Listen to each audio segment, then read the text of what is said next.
Let me get this absolutely clear.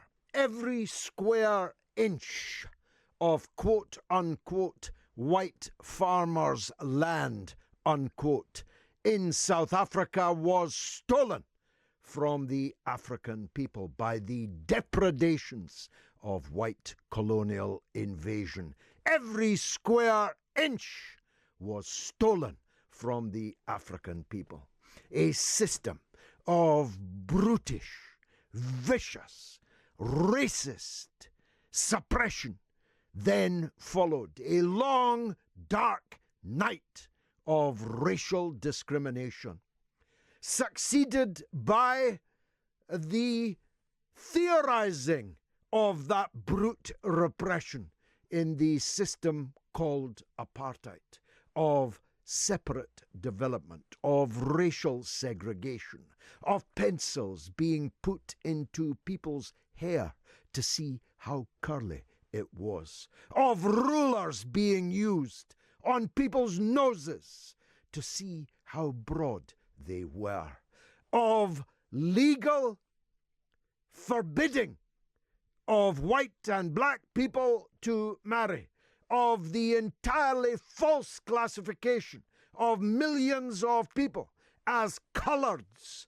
not white and not black. The racial segregation leading to District 6 in Cape Town, demolished to ethnically cleanse black African people from their homes. A people's war led by the African National Congress with its military wing, Umkhonto Nsizwe, and the mass solidarity movement around the world defeated the apartheid state. The hero leader of the ANC, Nelson Mandela, walked free from 27 years of incarceration, much of it on Robben Island.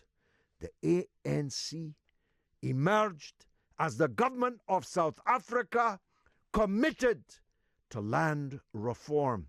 That is, nationalizing the land owned by a tiny section of the white population of South Africa and distributing it to the black people from whom it had been stolen in the first place, with ample compensation. Ill-deserved, some think, of the former supporters of the apartheid system. Why do I mention it today? Well, not just because I lived and breathed that struggle, that people's war, that mass international solidarity movement, and not even just because the bovine, Donald Trump, made a speech about it in the week. Imagine. He doesn't even know where South Africa is or anything about its history, except that white people used to run it and black people now do run it and are keeping their promises belatedly to the mass base of voters who have repeatedly elected them. And not just because other fools have weighed in defense of quote-unquote white people against quote-unquote black racism. You couldn't make it up. But for this reason, I'm one of the only left-wing people in this country who travelled the length and breadth of apartheid South Africa before the system was broken and defeated.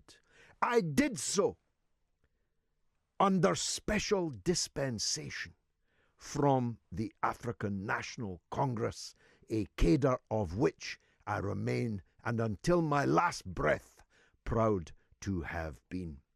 So I've seen it, smelt it. I've even felt the punches of white apartheid police power in the Gugulethu township in South Africa. You can say, in a small way, and from my nose, I gave my blood in that struggle.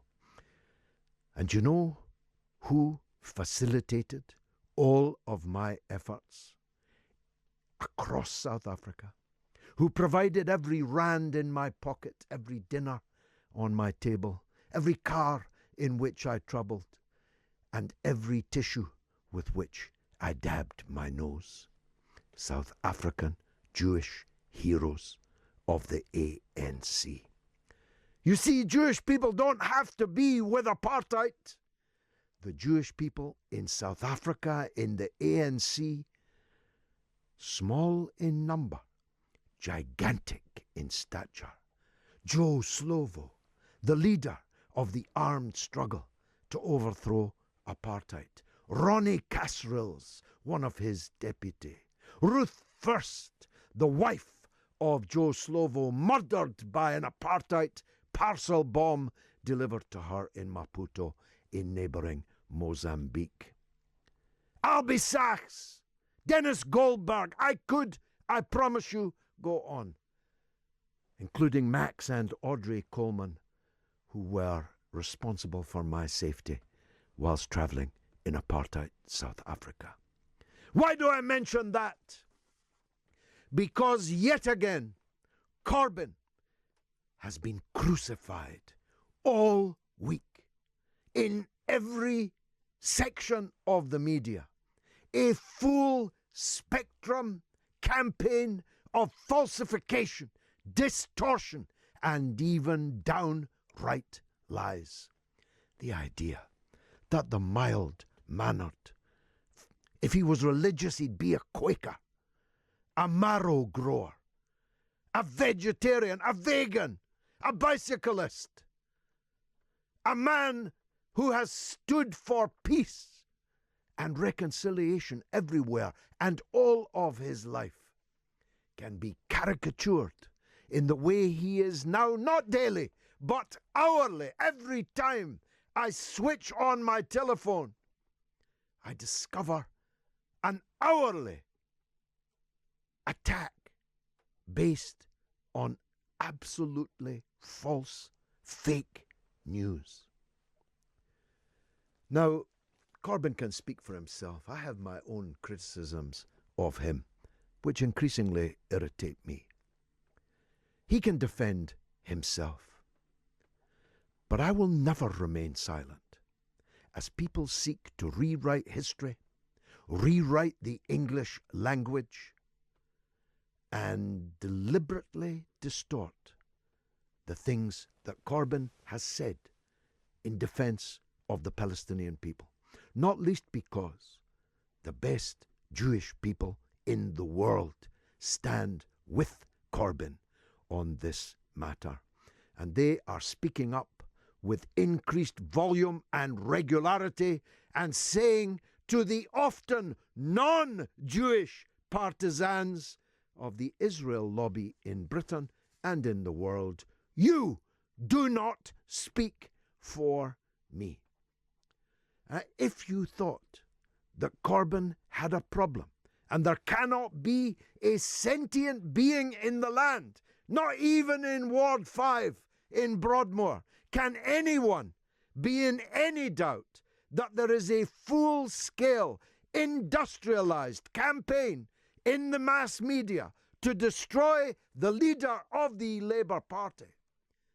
If there is any sentient being who thought Corbyn had a problem with the media, just you wait to see what happens now that he has unrolled at the Edinburgh Television Festival this week a plan to democratise access to the British media. I haven't, because I'm just back in the country, studied it yet in every particular. But here are my thoughts on the particulars that I know. The idea that digital advance in developed societies should be for the benefit of and under the control of Mark Zuckerberg and whoever owns Netflix, whoever owns these big digital platforms is patently absurd.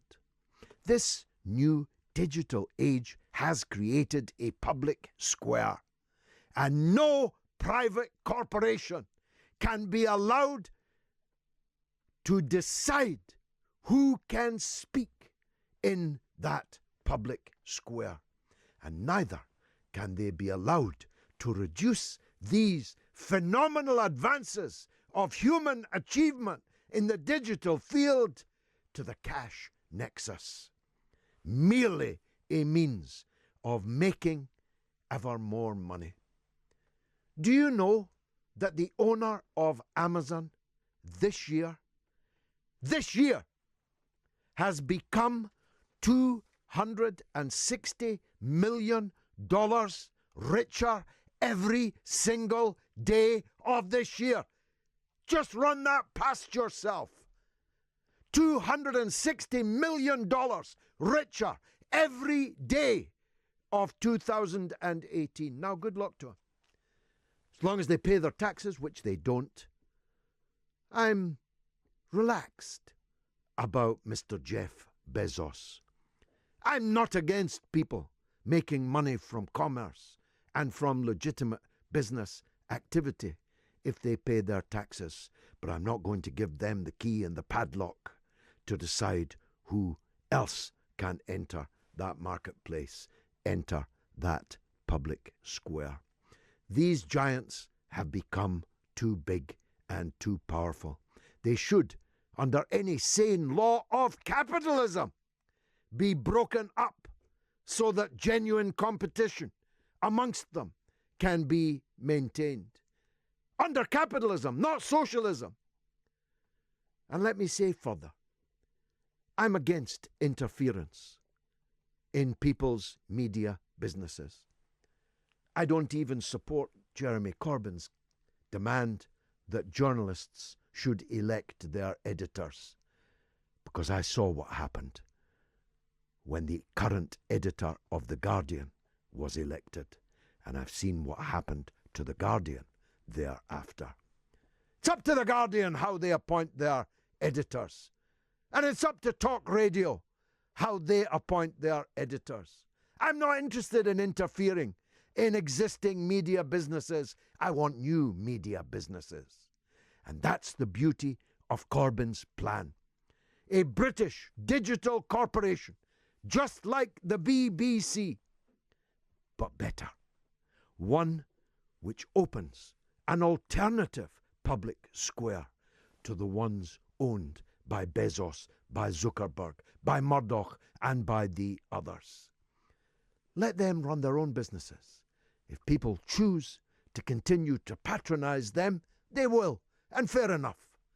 But let us have a democratic public space in the public square that we, all of us, can democratically access. So, Corbyn fired the first shot in Edinburgh in perhaps the most important war that he will ever fight. The war against censorship, the war against fake news hegemony, the war against the absolute domination of the public sphere by people who don't even pay tax. Talk Radio, 24-hour radio debate and entertainment. Talk Radio.